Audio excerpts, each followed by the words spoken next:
Hello बच्चों, let's see this question. Let greatest integer function denote the greatest integer less than और equal to x. ये हमारे पास setup function भी बोलते हैं हम इसको. Then the values of x belongs to R satisfying the equation greatest integer function e raise to the power x whole square plus e raise to the power x plus 1 greatest integer function -3 equals 0 lie in the interval. Okay, तो हमें find करना है कि x कौन से interval में लाई करेगा and इस इक्वेशन को क्या करेगा, satisfy. So first of all students, let's check the key concept जो कि हम इस क्वेश्चन में यूज करने वाले हैं. So now if we have greatest integer function x plus minus m, अगर हमारे पास इस फॉर्म में है where m is an integer और मेरे पास क्या है, m इंटीजर है, then this can be written as equals to greatest integer function x plus minus m.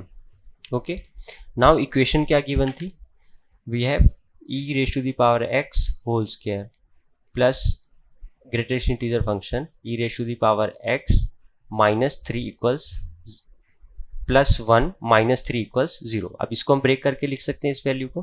So e raise to the power x whole square plus e raise to the power x greatest integer function +1 -3 equals 0.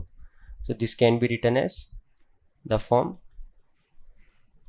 अब यहाँ पे 1 -3 हुआ तो date is -2 equals to 0.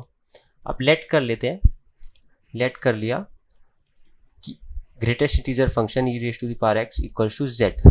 अभी quadratic equation की form में change हो जाएगा. So z square plus z -2 equals to 0. अब इसको अगर हमने फैक्टराइज किया तो हमारे पास क्या आ गया, z plus 2 and z -1 equals 0. So we will get z equals to -2 and 1, which means greatest integer function e raise to the power x, इसकी वैल्यू क्या हो सकती है, 1 हो सकती है एंड इसकी वैल्यू हमारे पास क्या हो सकती है, -2. But e raised to the power x is always greater than 0 and greater integer function of e raised to the power x is greater than or equals to 0. So we will neglect, ये possible ही नहीं होगा values की. सो हमारे पास कौन सी value इसके लिए आ जाएगी, e raised to the power x greatest integer function that is equals to 1. Now students, our next step, अब इसका हम ग्राफ एक बार समझते हैं ग्रेटेस्ट इंटीजर फंक्शन का. अगर हमने इसका ग्राफ बनाया, this is our y axis and this is our x axis, this is origin 0. We will get here, we have 1 2 3 4, again 1 y axis पे भी 2 3 and 4. अब इसका ग्राफ हमारे पास किस फॉर्म में बनता है स्टूडेंट, फ्रॉम 0 to 1, फिर 1 से लेके हमारे पास कहाँ तक जाता है, 2 के लिए, 2 से लेके 3 तक, not including 3, not including 2 here, and again 3 to 4 तक, ऐसा ग्राफ बनता है. अब हमारे पास गिवन क्या था, जो रिजल्ट आया था हमारा, डेट इज इक्वल्स टू 1. तो हमारे पास कौन सा इंटरवल आएगा, 1 से लेके ये वाला इंटरवल आ जाएगा, 1 से लेके 2 के बीच वाला ये इंटरवल आ जाएगा. सो हमारे पास क्या आ जाएगा, जो e raise to the power x होगा वो बिलोंग करेगा कौन से इंटरवल में, फ्रॉम इक्वल होगा किसके, 1 के, बट लेस देन होगा हमारे पास 2 के.